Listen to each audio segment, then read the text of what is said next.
Okay, so I think it's 1 o'clock now, so I'll get started so we can keep it within the hour, hopefully. Welcome to this masterclass on Danish wine and PiWi varieties. Maybe you already know me, or maybe you are new, but my name is Louise, and I'm at WSET. I think someone has the sound on, maybe. If you have, then please mute just so that it doesn't affect.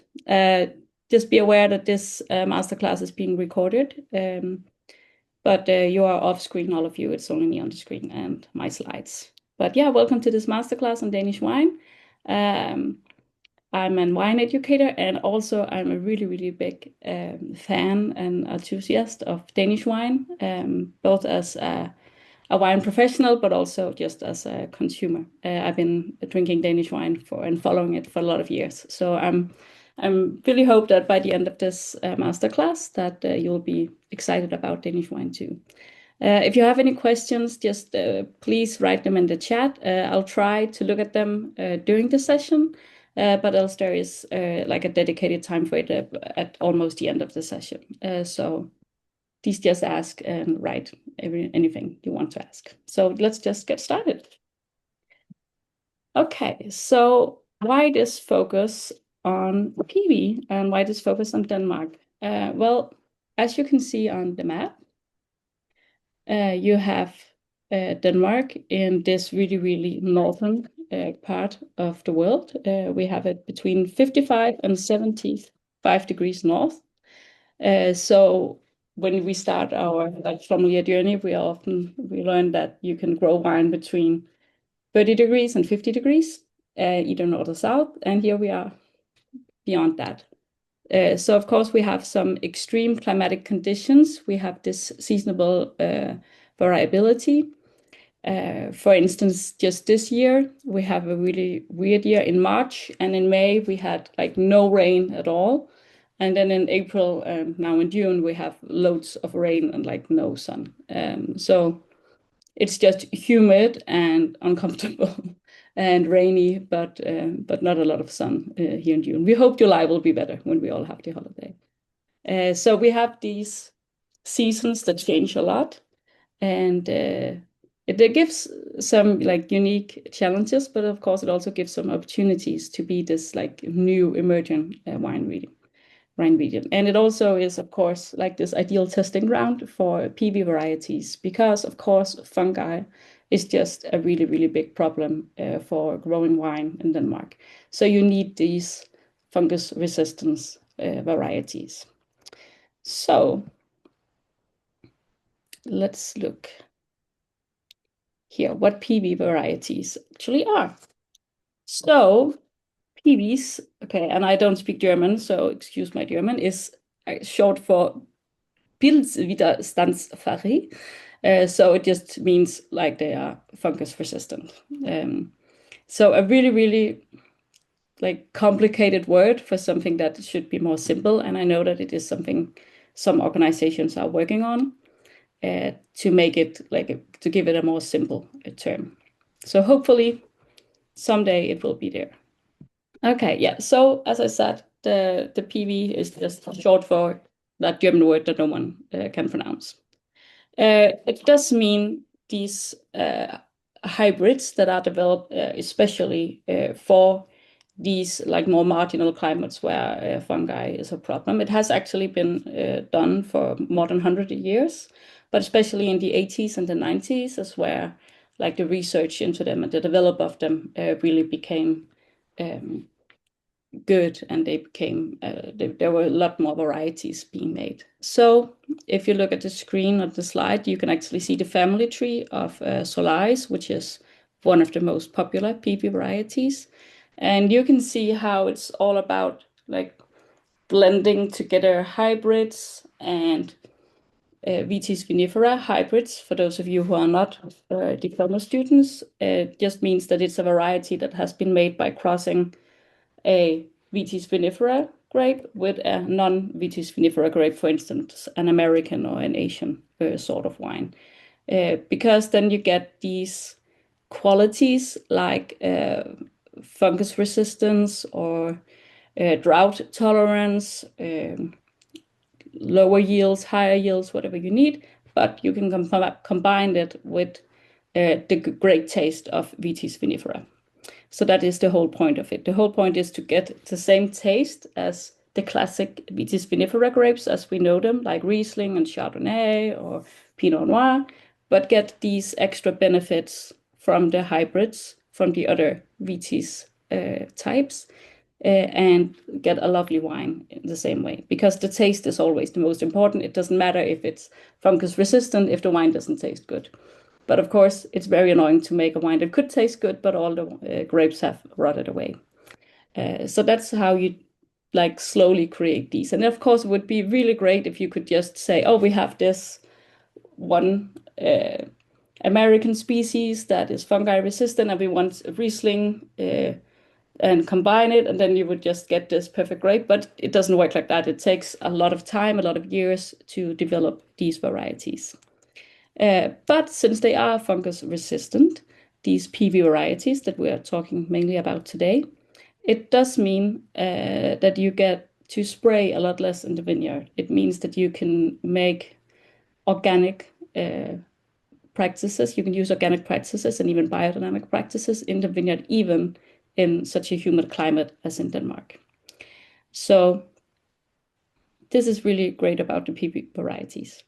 They have also now been accepted and recognized under the EU legislation for wines and for grapes.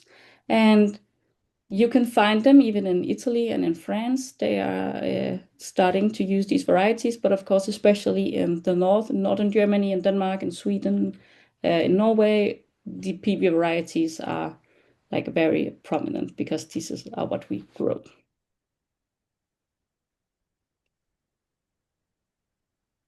Okay.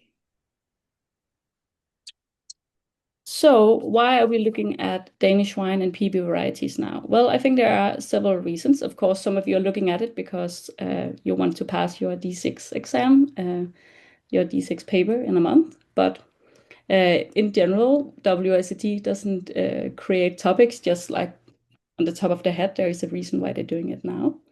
And I think there are several reasons for it. Of course, there is the regulatory shift that EU has approved some of these varieties. And of course, there is a reason also why Danish wine is blooming at the moment. We'll look into the history of Danish wine in a second. But of course, there is these climate change that wine people can definitely not ignore when you have data showing that harvest has now been moved 3 or 4 weeks, even more in some places earlier than they used to be. So you really need to like start to rethink the market. You have to rethink how you grow the wines and what grapes you want to grow, because once Burgundy was cool and you could make these really lovely crisp wines, but now it's starting to get a little too warm, becoming a little bit too fruity. What do you need to change? I don't think Burgundy will at the moment, but Bordeaux has already like accepted a lot of new varieties. And of course, outside the big appellations, you have a lot of new varieties coming up. I think there's also something about Danish wine that is that the old wine regions, the prices are really rising. Like, I mean, if you are around my age or younger, you probably hate when people talk about what they used to buy Burgundy wines for.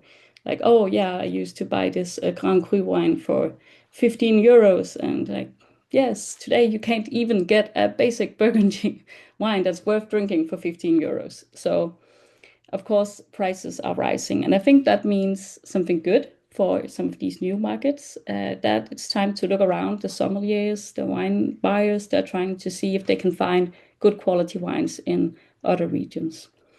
And because there's also starting to be a big focus on sustainability, it means that PiWi varieties that require less spraying really gets some more interest, because it helps us all reduce the spraying, reduce how much we put into the ground. Okay, so let's look into a very short history of Danish wine, as it is, of course, a very new wine region and not a long history. But actually, we do have evidence of wines being grown in Denmark, even in the medieval times. You have in the monasteries around, you do have these, you can still see some of the old vineyards. You can see in their books, you can see notes about it. But they didn't have the PiWi varieties, they didn't have the knowledge, and it was before climate change, so it was too cold for them. So it was a very short-lived era, and instead they turned to beer, and of course continued that. And so, if we were talking about Danish beer history, we would have had like several centuries of knowledge to share with you. But in the 1980s, Danish vineyards started to come slowly again. It was just people doing it as a hobby, probably mainly people who had been traveling to France and Italy and thought, oh, it's lovely with these vineyards. Let's try this at home. Made some horrible, undrinkable wines, of course, but it did start to get it going. And it did start working slowly with these hybrids, and especially in the 90s, it started to become more serious. And we'll look into one of the vineyards who really did a major difference, called Skærsøgård. I don't expect you to pronounce it if you're not Danish, but Skærsøgård, they really did a big work on like reviving Danish wine, or like starting Danish wine culture. And in the year 2000, EU officially recognized Denmark as a wine producing country. And that meant that they at Skærsøgård especially really started to produce these wines, and the quality was slowly rising. And especially from the 2010s and on, it became this quality rise. And in 2018, we have the first Danish sparkling wine like getting a PDO qualification. And from the last 5 years, you can really see how the vineyards and the growers are becoming more professional. They are not just hobby growers. We'll look into some statistics in a minute, but they're starting to really be serious wine growers. So yeah, we definitely have this EU approval as a turning point. You can see here on the graph. This is from the official Danish statistics website. How many grapes there were grown in Denmark from 2016 until 2022, and in just those 6 years, it has just tripled in size. So it really has started these last few years. And you can see how like the area of planted was less than 20 hectares in 2000, and now we have like around 170 hectares planted. Probably a little bit more now, so maybe we are slowly getting to around 200 hectares, which is a lot for such a small country as Denmark and such a new wine region, but of course it's nothing compared to the old traditional wine regions. Americans would be like, this is like 200 hectares is probably like a normal house ground in America. No, it's not. But yeah, it is really growing at the moment.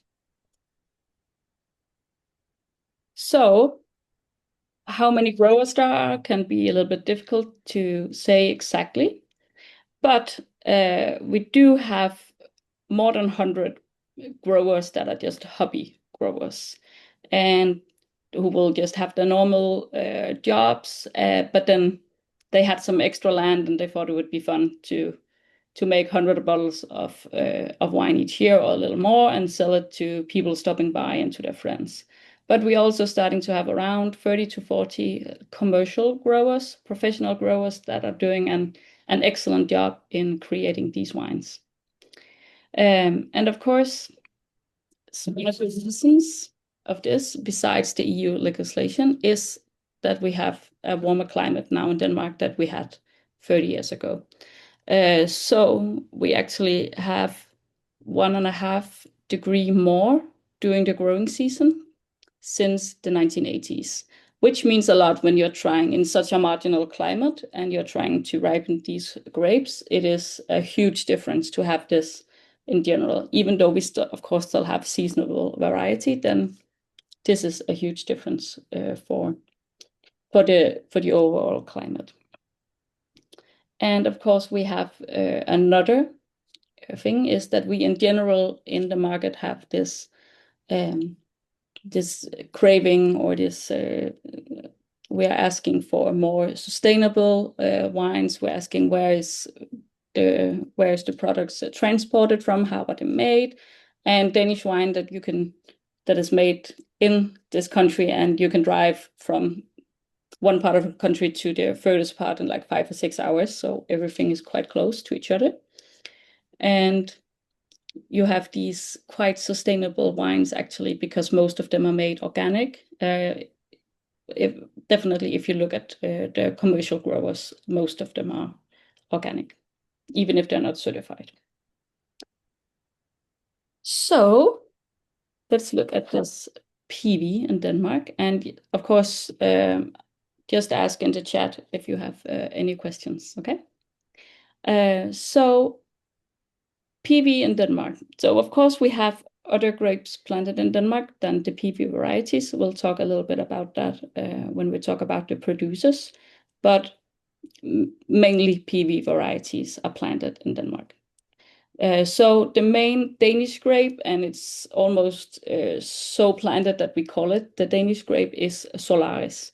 I don't think there are many vineyards in Denmark that doesn't have any Solaris.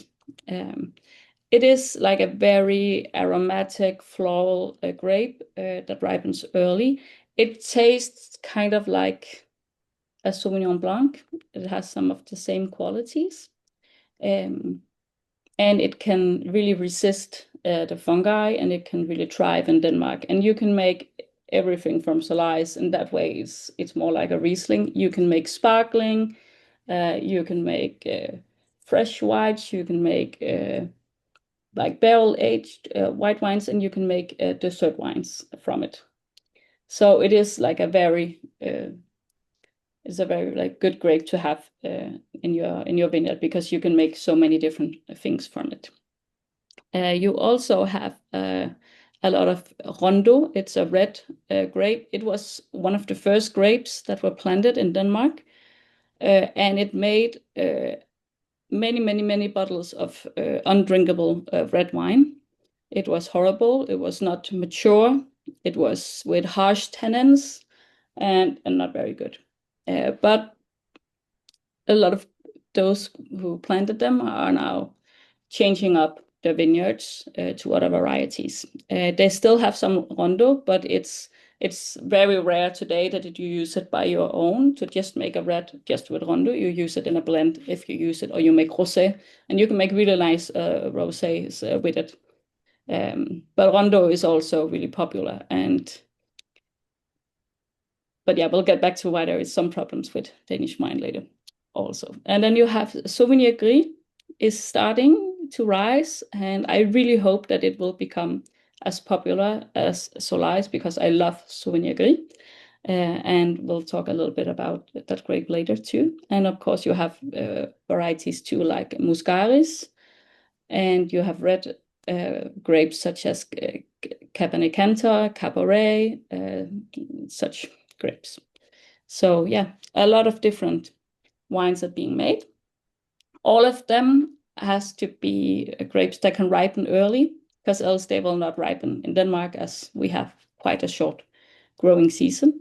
And from October we have a lot of rain, so of course they have to be ripe before then. But of course they also have to taste good, because again, that's the problem. If you can have all the other things right, but if it doesn't taste good, it doesn't really matter. So how do you choose where to plant? And what you are choosing to plant and where to plant it is very closely linked when you are working in such a marginal climate as we are in Denmark.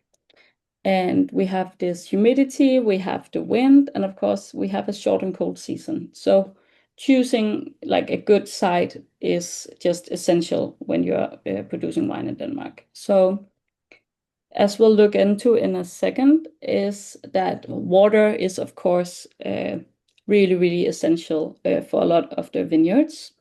Just as we know it in Mosul, where the river helps moderate the temperature, it means that, well, the season starts a little later in the spring because the cold water uh, keeps it from starting. But it's good because it means that the flowers and the buds doesn't just burst in the start of the season the second it's more than 10 degrees, but they wait a little bit so we can survive the first the frost that usually comes in April and the start of May.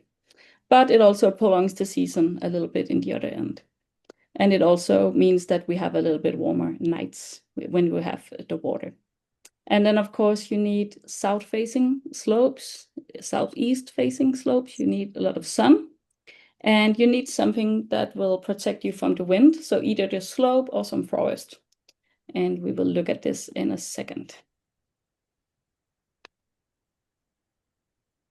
So, of course, this means that PiWi is quite essential in Danish wines because they can resist the rain, they can resist all the humidity, and they will ripen before. And of course, it means you can make this more sustainable viticulture, which a lot of the producers say is like the main benefit of using PiWi varieties. Some use both Vitis vinifera and PiWi varieties, and some use only PiWi varieties. But when I talk to the vineyard owners around Denmark, I hear more of them saying that they tried Vitis vinifera and now they are like turning into the PiWi varieties. So let's look at where we have the producers. This is just a little map of Denmark and the producers that we'll talk about today. Of course, there are many more producers. I didn't put them on this here. And you can see, of course, the blue dot on the map is where I am in Silkeborg. But as you can really, it's quite easy to see on this map, like where you have producers. It is usually within some wine or like near some lakes, near the water or near the forest. The producers in Denmark, they make like a really wide range of wines. I think a lot of people think that we only make like fresh, crisp white wines, but actually you can make all kinds of wines in Denmark that we'll look into in a second. Most of the vineyards are really small. Most growers have less than 2 hectares, so tiny operations, and most of them are family run. And yeah, so we'll start to look at one of my favorite producers, Værhøj. You can see them on the map, and as you can see, you have the water close by. You also have a quite steep for Denmark. When I say steep slopes in this masterclass, remember it is for Denmark, and what we call a sky mountain in Denmark is what others would call a hillside. So, but steep for Denmark. So you have these slopes that help expose to the sun, and you have the water that helps moderate the temperature. And on the picture here, you can see the vineyard in a lovely sunny day.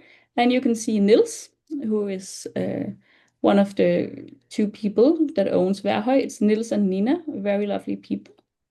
And in a second one, I'll show you some wines. You'll probably think, why does she have so many wines from there? It's because if you look at the map and the red dot where the vineyard is, and then you go like a little bit above it where it says Ordrup, then that is where my family's like second house, our summer cabin is. So I've been tasting Værhøj since 2018 when they started to really release some of the wines. Smári asked, what is the proportion of PVs versus vinifera in terms of wine planting? I couldn't find any specific data, but my guess would be you have around 80% of PV varieties in Denmark. It is mainly Solaris. You have probably you have a little bit of we have some Pinot Noir Précoce. We'll look at that in a moment. And some people, of course, do like small amounts of try to do Chardonnay or Riesling or something like that. But I would say maybe 80 or 90% PV in Denmark. I hope this clarifies it. I'll just ask again and I'll try, but I haven't been able to find any like specific data on it. So this is just of what my tasting a lot of Danish wine and visiting the vineyards tells me. But yeah, Værhøj, they make these really, really beautiful wines. They are very like pure and clean in their style. They did make some really lovely pet nat one year. They haven't made it again, but I'll still hope they'll make it. I ask every time I'm there. So please make some more pet nat for me. It's all handmade. Everything is like handpicked in the vineyard. They have all the sommelier students from Copenhagen. They come and help pick their grapes. And yeah, it is very like handmade. But it's just outside their house. They have the winery. It's just like 20 meters apart, and you can go in and see everything in the winery if you want. See the barrels. They do a mix of steel and barrels.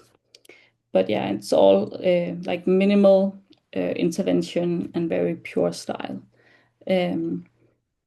So yeah, we'll look at some tasting notes for some of the wines in just a second. Okay, but here you have Gullbæk Vingård. It is in the northern part of Jutland. Again, you can see you have the water quite close, and you also have a lot of forest around that protects it. And they work both with PB varieties, but they also do some like normal Vitis Pinot Noir. And they're just trying to compare them. I only tasted their PB varieties. They are quite nice. I haven't tasted any of their Vitis vinifera varieties. So they're just trying to like really push Vitis vinifera Pinot Noir to its limit and see what they can make from it. But I'm hoping to visit them soon and hopefully get to compare their PV varieties to the Vitis vinifera varieties. So they are also like a family-run vineyard. They are in the vineyards all the time and can therefore like make this high quality of wines. But Njord, I will try to show you a bottle from Njord. And as you can probably tell, this is a red wine. And Njord is one of the rare examples of red wine being made in Denmark that is just not what you would expect from a Danish red wine. It is made from Pinot Noir Précoce, so not a PV variety. But they do make these really like light and floral and elegant, smooth wines. I had it in a blind tasting once where everyone there were sommeliers or wine merchants or like really big wine nerds, and most of us guessed Burgundy. So we were a little surprised when the answer was Holbeck and not Burgundy. So really, really elegant wines. They are also quite impossible to get. You can only buy them via like allocation. I had to wait a year from when I started, when I wrote the first time to ask if I could get on the list for the allocation until I actually got some wines. And when you get to buy them, the only options you have is we make this mixed box. Do you want one box or do you want two boxes? That was the only thing you can choose. And they are like around 500 kroner per bottle, so around like 60, 70 euros, or around like 50 English pounds per bottle. So not exactly cheap. So like the same price as Burgundy, probably. Um, they do have this like really terroir focused winemaking, and they have 6 vineyards, and all of the wines are named after the vineyard they are from. They only do natural fermentation. They are unfiltered. They're really like this clean style. Um, so yeah, you can get them. Sometimes you can be lucky to find them in one of like the Michelin stars restaurants in Denmark. We have a lot of them now. So come to Denmark and drink some lovely Danish wine. Um, but else you have to like really write yourself on the allocation list like a long time before you. So this is the Isø-marken from Njord. This is where this bottle of wine is from. It's named Isø because it's from this field. And as you can see, it has the water nearby, and then it is this like southeast facing slope. So they get the morning sun, but they are also protected from a lot of the winds that are there in that area. And if you go to your Wien's website, you can see these like really detailed maps of all the vineyards and of how they're exposed, what direction they're in, and how like how their slopes are made and everything. So it's they're quite nerdy. It's very easy to find information there. So Skærsøgård, as we talked about before, is like the pioneers for Danish winemaking. They are really the ones that's made all the work for getting our PDO and for really really like promoting Danish wine too. They use Solaris, Orion, and Rondo. They only use PiWi varieties. I talked to the winemaker, and he said, like, I asked, like, why do you choose PiWi? Do you make other things? And he just said plainly, like, PiWi is like the only option for Danish wine in his mind. I have some interviews with some of the winemakers that I'll send to you all Friday when I send you the recording too. So what he's working on is especially sparkling wines, and he has these really beautiful traditional sparkling wines, um, and with really lovely acidity, but also with some aging on it. You have, no, we'll live in a second. Okay. And the last of the vineyards that I want to show you now is Dyrhøj, who is the largest of the Danish commercial vineyards. They have like almost 5 hectares. So these are the only ones that I have seen in a supermarket, for instance. They do some vinifera too, but they do mainly PiWi, and they just got like new owners, and I know that they are planning on doing mainly PiWi varieties and like not do the vinifera. But they're really like investing in technology, in efficiency.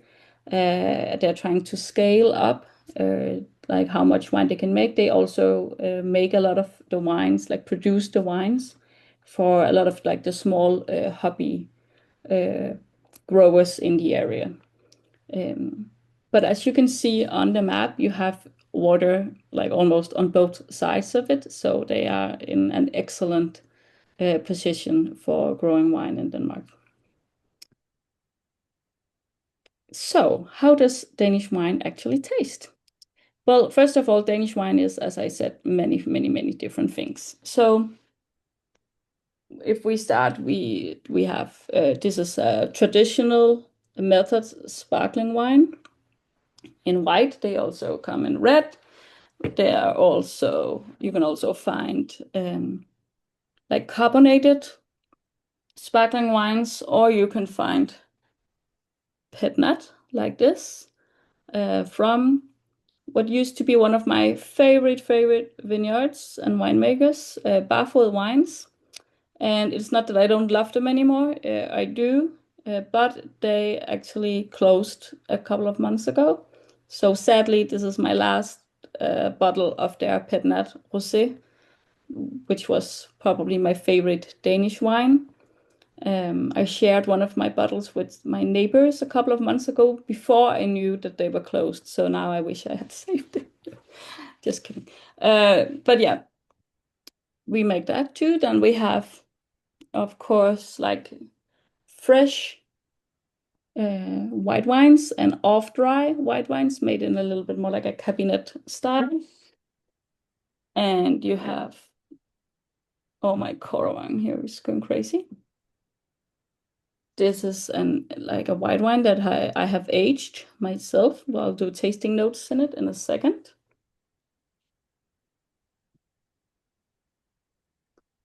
Just trying to. Okay. And we have like barrel aged white wines from Berghøj. We have the red wines, of course, and then we have dessert wines. So here we have one from Verhøj that is just sweet because they stopped the fermentation early. And we have this really beautiful sweet Solaris that is made from Botrytis infected Solaris grapes. So really lovely. I have some tasting notes for it for you also. So yeah, as you can see, there are many ways of making Danish wines, and it is just as in other places that you can do it in so many ways, that you can choose the stainless steel to preserve the freshness, or you can give it some barrel age. It's rare that you see like more than 6 months to a year, also because the producers need back the space in those barrels after a year. It's still like quite a mix of ambient and cultural yeast, but it is quite normal to have this really limited use of additives, of filtration, and to make these like quite clean wines. With Sauvignon Gris, you often see this slight maceration, not really to make it into an orange wine. Of course, some people do. You can do that with Solaris too, but just to give it like a little bit more texture.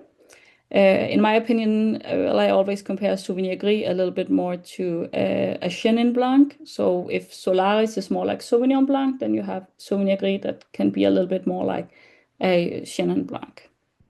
So I have some tasting notes for you that, well, right now I just have them like this, but of course I will send them to you. So the drilling, this is the first one. This is from Verhøj, and it is made just from this pea variety called Hibernal. And it is made in this like cabinet style, so it is slightly sweet. So I had it for Danish Christmas food because Danish Christmas food is like salty and sweet and fat, and you need something that can just power through it. And like the drilling is just great for that.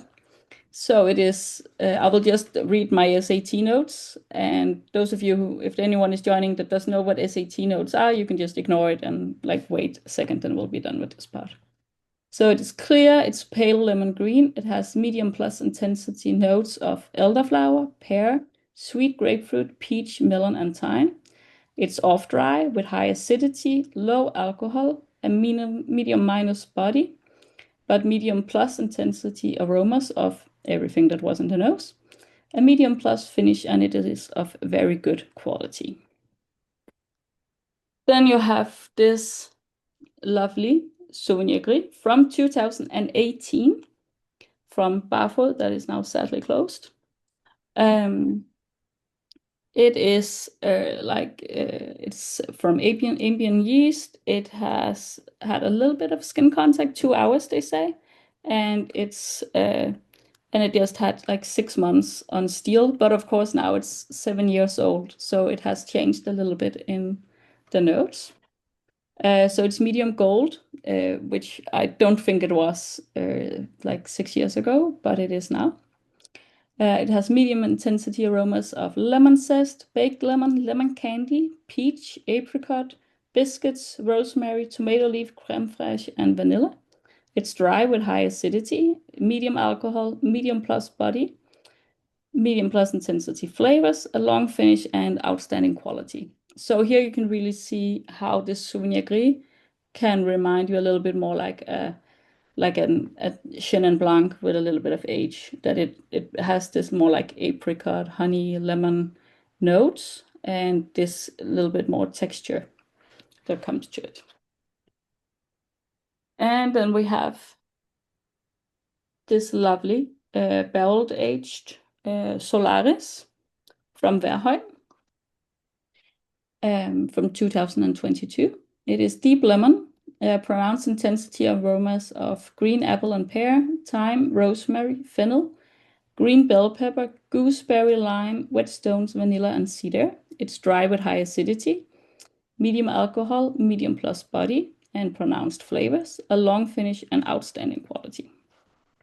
And lastly, I also made from notes to this Barfod Solaris. So it's made from these botrytis infected Solaris grapes, or at least a lot of them. There are also some non-botrytis grapes in it, and it is from 2021. So it's medium gold and has pronounced aromas of biscuit, lemon candy, vanilla, gooseberry, elderflower, cake, thyme, brioche, toast, apricot, and honey. It is sweet with high acidity, low alcohol, full body, pronounced intensity, medium plus finish, and an outstanding quality. So as you could probably hear, like this like high acidity was consistent through all of the wines. I think one of the problems with Danish wines is that earlier there were a lot of the winemakers, they were trying to like hide this high acidity and try to make the wines a little bit sweeter. And it actually meant that a lot of the wines were flat and they were just sweet, but not really sweet. And they didn't have this acidity to freshen it up. But a lot of the producers the last couple of years are really trying to like embrace what kind of wines you can make in Denmark and to make these wines that really taste like Denmark. So I really hope a lot of them will make more of that. And yeah, as you can see, there are this wide range of wine styles being made in Denmark. So it is really interesting to see how it will develop. Okay, so let's look a little bit at the market perspective. So it is still really, really small production, and it is mainly sommeliers, wine nerds, restaurants that buy them, and locals. For instance, Verhøj, that we talked a little bit about, they sell a lot of their wines in like the local, not the supermarkets, but like places where you buy all your fresh vegetables and stuff like that. I can't remember the word right now. But yeah, you can buy their wines in a lot of places, but then mainly at the local restaurants, but also at Michelin restaurants in the area. And then, of course, to people stopping by, to tourists, both international tourists and to a lot of the Danish tourists. You can sometimes find some of the wines in a few nerdy wine shops. I worked in a tiny, tiny wine shop a couple of years ago. And because I am a crazy wine nerd and not a salesperson, I decided that in our tiny, tiny wine shop, we should have a whole section just dedicated to Danish wine, which I think people thought it was fun, but it didn't really sell that much, sadly. But I was a happy nerd with all the Danish wine in there. But it is, of course, still quite limited. And one of the big problems is the price. The price is just too high still for Danish wine. Sorry, there was just a really big car driving by.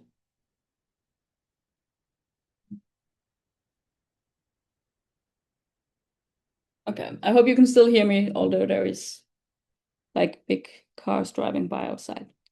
But yeah, the price point is a big problem. Most of the wines costs like 30 euros or more, uh, which is just too much for the normal like Danish consumer. For anything else than like a fun little treat sometimes, or like a fun souvenir. So the price really has to come down. And then of course the consumer awareness. Here is one of the problem is that like consumers work really slowly in their head. So if they tasted a wine 10 years ago or 15 years ago from Denmark and they decided, oh, this is not a good wine, which it probably wasn't 15 years ago, then they'll just still say, oh, Danish wine isn't good. And they forget that it's been 15 years since they tasted it, and that probably something has happened since. And then, of course, that you can't buy them in the supermarket. So it's still hard to sell these wines. So if we try to look a little bit of the like evaluating PV in Denmark, then we have the advantages. Of course, is you have this strong fungal disease resistance, that you can make fewer sprays, you can do them organically, which is really good, especially in Denmark, where we are quite focused on organic food. You have this early ripening, so it can ripen in this short season, and it can work in this humid, cool weather and this variable weather that we have. And these modern styles that you can make from the PV, these more light and fresh and high acidity, really goes well with this like more vegetable heavy cuisine that we start see rising around the world. And then a really big advantage of growing PV in Denmark is that we are not like an old wine region, so people don't know what to expect. So if you go to Burgundy, you're looking for Chardonnay and Pinot Noir. And if you say, oh no, you have Chardonnay and Pinot, but we also have this Solaris, then they'll say, no thanks, we're coming to see you for the Chardonnay and the Pinot Noir. But when you come to Denmark and you look at the Danish wine, people don't know what to expect. So it's not that much more difficult to like say new grape names.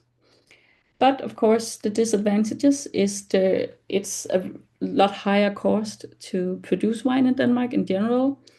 The land is more expensive than in a lot of other places, not Burgundy prices or like Bordeaux prices, but still like land is expensive. And you have high payments for people living there and working there. So the price of the wine will also be really high. And because you have this really big like variability in the weather in the seasons, then some years you have like a really, really small production, and other years you have a big production, and it can be hard to like scale it out to get more vineyards because it's still so site specific where you can grow the wines. So you can't just like plant them more wines next door. And then of course, one of the disadvantages that I think is that you have this consumer confusion between who makes wine as a hobby and who is a professional winemaker. And it can be really hard because the vineyards are still so small. It can be really hard as a consumer to differentiate like, oh, this wine that I tasted, is it actually someone who just makes 200-300 bottles a year in total? And maybe it wasn't very good because they didn't really know what to do, or is this a wine from a professional producer? And I think that is one of the problems for Danish wines.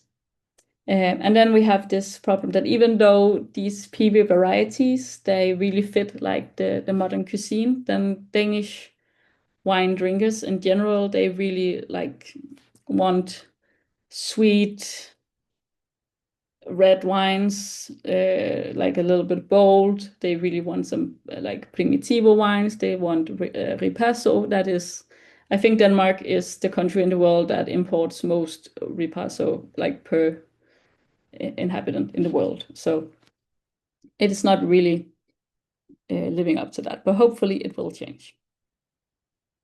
So what is next for Danish wine? I think the PV will really expand, and I think it will become, if not 100% PV plantings, then like 95% maybe. I hope it will, because I haven't had, like, besides the newer Pinot Noir Précoce, I haven't had any Vitis vinifera wines from Denmark that were good. So hopefully more PV. And I think that it will become, like right now we have a lot of Solaris and then some of the others, but I think some of the grapes such as the Sauvignon Gris and the Cabernet Cantor, that they will rise in popularity, because I have tasted some really excellent wines made from these grapes, and I think there will become like a larger variety of the PV grapes being made in Denmark.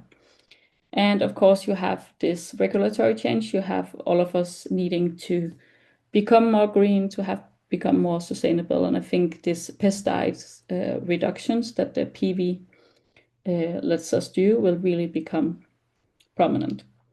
And of course, I think that there will become more producers that will become certified organic or biodynamic.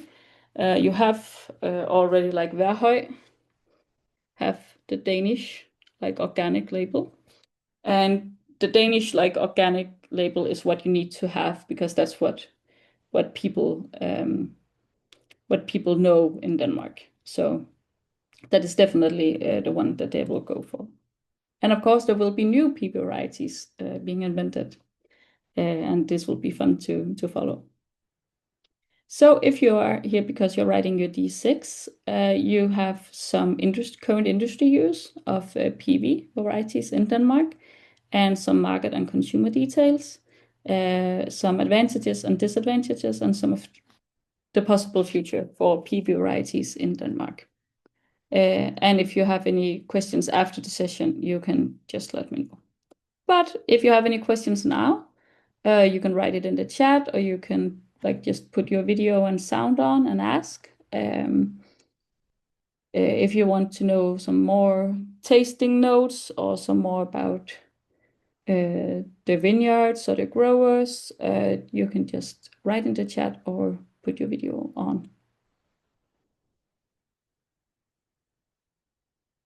I'll give you like a second to type if you want to type it in.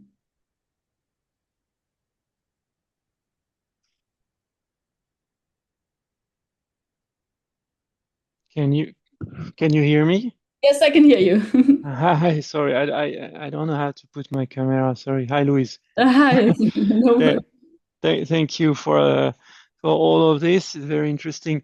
I'm obviously at the end of drafting my thesis, and I made a statement, and I just wanted to ask you if it makes sense or not at all, because I'm really not familiar with Danish wines, but I mentioned that especially in the Nordics, the PIWis are much more normality than we have. I'm Swiss, so I'm between France and Italy. So making a statement that in these countries, basically it belongs to normality. But listening to your presentation today, I'm the feeling it may not be right. It may still be something a bit, even in Denmark, something a bit special and only for really educated and nerd people. Yeah, well, What do you think? I think you're right and wrong at the same time, because I would say for those who are interested in Danish wine, who follow Danish Mm, wine and drink Danish wine, it is the normality. Uh, mm, so for the sommeliers and I think we are around 50 diploma holders in Denmark now in total. Uh, mhm, that I think for us it's the normality. We wouldn't expect anything else than PV. We will be a little bit surprised if somebody said they were growing Riesling, for instance. But for the normal consumer, PV is not the normality, but also Danish wine isn't the normality. mm, A lot of like normal consumers, if if I talk to people and I'm like, oh yeah, I work with wine, and at some point say, oh yeah, and I love Danish wine. A lot of people are like, what Danish wine? Does that exist? Like, can we make wine in Denmark? Is it good?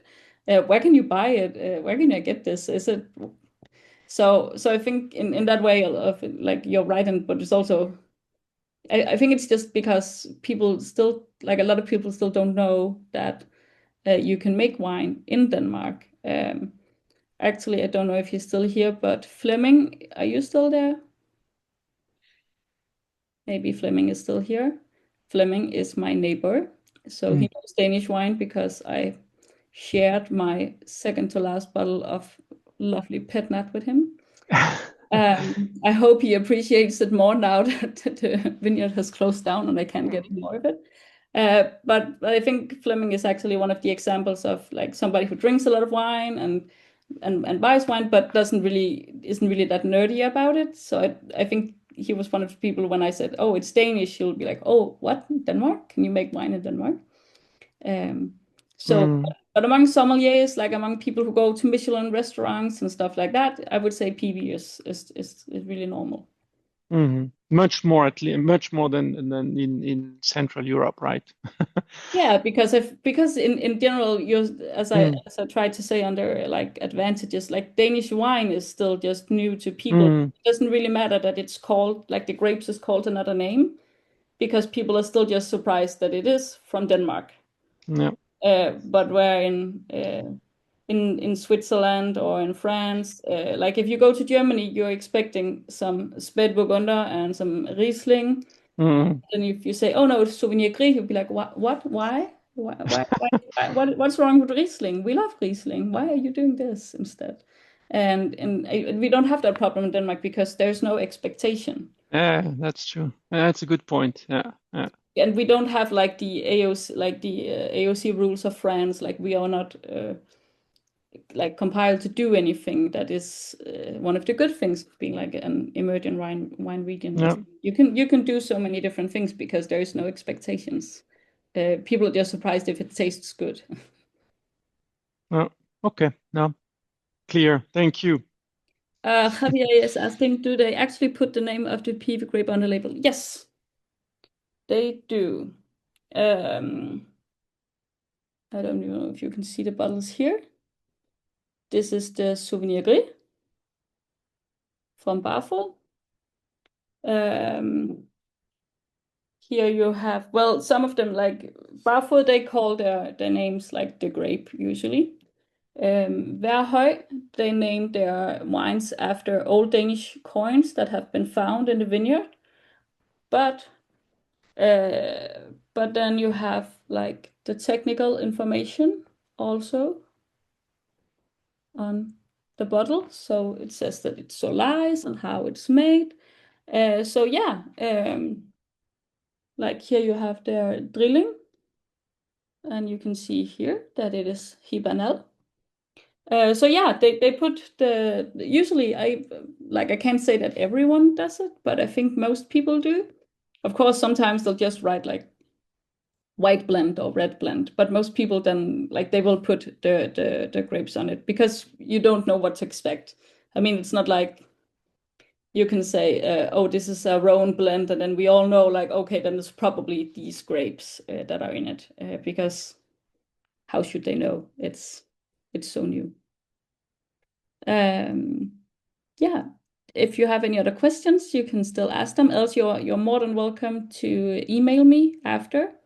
I will send out all the information I can give you on Friday. I'll just have to make sure that it's all edited and everything. And I'm really sorry about this video thing that didn't work with the slides. I will like call Zoom and ask them what they are doing wrong and why are these stupid keynote slides going the wrong way. I have no idea. But I hope that you learned something anyway. I will send you the email Friday with all the information, and in that there will also be a link to subscribe to my newsletter. And else, if you don't subscribe, then the email on Friday will be the last email you will get from me. So just if you want, you can follow along. I do in my company, I help diploma students mainly with essays, how to get them feedback on that, make like helping materials for them, and help with accountability. And then I am also doing online courses. So good luck with all your D6 exams. I really hope that you will get it done and then you learn something today. And I hope that it's your last exam and that in a couple of months you get the lovely email from WSET saying that you're now a deep WSET and join the rest of us. I know that it was a very, very happy day in August when I got my email saying that I was done and that I had my pass with merit and was done with diploma and didn't have to study anymore. So yeah, just reach out if there's anything, and else just thanks for today. Bye, guys. Thank you very much.